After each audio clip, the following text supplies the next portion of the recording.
Story 1. I tricked my slacking friend into getting me a 1010 for a school project. High school friend and I were just reminiscing about this, and since my train is delayed, I thought I'd share. Back in school, him and I were assigned to work on a geography project about plate tectonics. Friend hated geography, and had a sour relationship with the teacher. I, on the other hand, was quite good at the subject and even liked it. I suppose that's why friend chose me as his project partner. After a few days, I noticed he hadn't done any work on the project whatsoever. When I confronted him, he basically said, "Look, I have no intention of doing anything for this project, please just get me a good grade, I would only hold your grade back otherwise anyway." Of course I was annoyed, and I informed him this plan wouldn't work. I have always been quite good at writing, at least in our native language, and I had a very distinctive writing style even as a teen. So, if I did everything myself, the teacher would notice. Friend did not take this warning seriously, and basically brushed me off to go do the entire project myself. This is where the revenge started. I looked ahead in the school agenda and noticed that we had a big economics project coming up, at least 3 times bigger and more important than the geography one. I despised economics and sucked so hard at it, not least because it involved very little writing. Friend, however, excelled at it, always the entrepreneurial type. Economics was his best subject by far. We were part of an 8-person friend group, though friend was my best friend. So, I informed the other 6 of my plans and convinced them to form pairs so that friend would basically be stuck with me. The day we got the economics assignment, friend seemed a little annoyed to have someone as incapable at economics as me as his partner. A few hours later, it was time for geography class. I had turned in our project the weekend before. As I predicted, the teacher called me out of the classroom to discuss the project. Friend seemed terrified. Turns out we'd gotten an 8.510, not bad for one person doing a two-person job. The teacher voiced his suspicions that I had done all the work, because he recognized my writing style. He gave me the opportunity to rat friend out and leave him with a 110. I looked my teacher dead in the eyes and said, "You've got it all wrong, sir." Friend was a huge help throughout the entire thing. We just agreed that I would put everything on paper to keep the writing consistent. You know I can be a bit of a control freak when it comes to language, haha.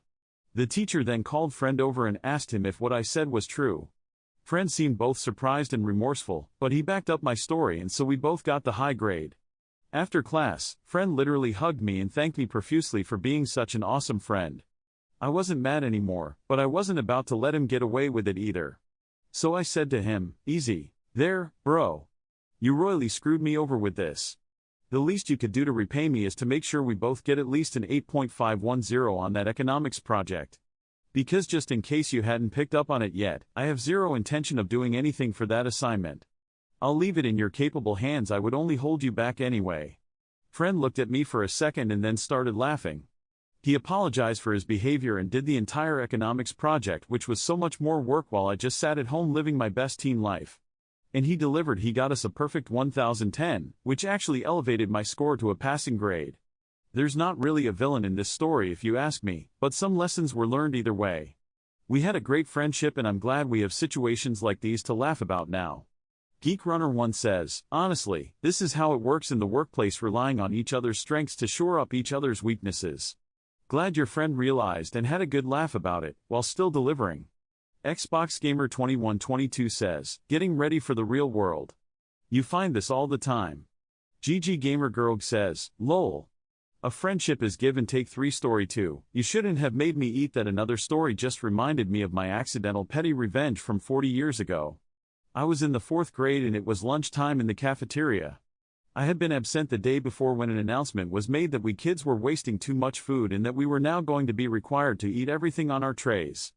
So, the next day at lunch, I am going through the line and we are required to choose a vegetable. Today's options were beets or carrots. I don't like either. Skipping was not an option. I chose carrots. I am sitting at the table and I eat everything but the carrots. At that time, our male teacher ate lunch with us daily. He told me I had to eat the carrots due to the new rule. I had never been allowed to argue with an adult, but I tried everything to get out of it, including telling him that they would make me vomit. He told me again that I had to eat them or go to the principal's office. I was a good kid and that thought terrified me. So I ate the carrots. And then I leaned over and vomited everything into his lap. I was sent to the nurse's office and then home. Came back the next day and the new rule was gone. Jennabear82 says, my sister's teacher tried to get her into trouble for vomiting on her after she forced her to eat everything on her plate.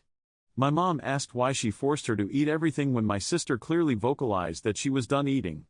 Insert Pikachu face from the teacher. My daughter's school has a share basket. They're required to leave with a fruit, per the nutrition program, but they have a share basket so that if someone doesn't want something, another kid can take it.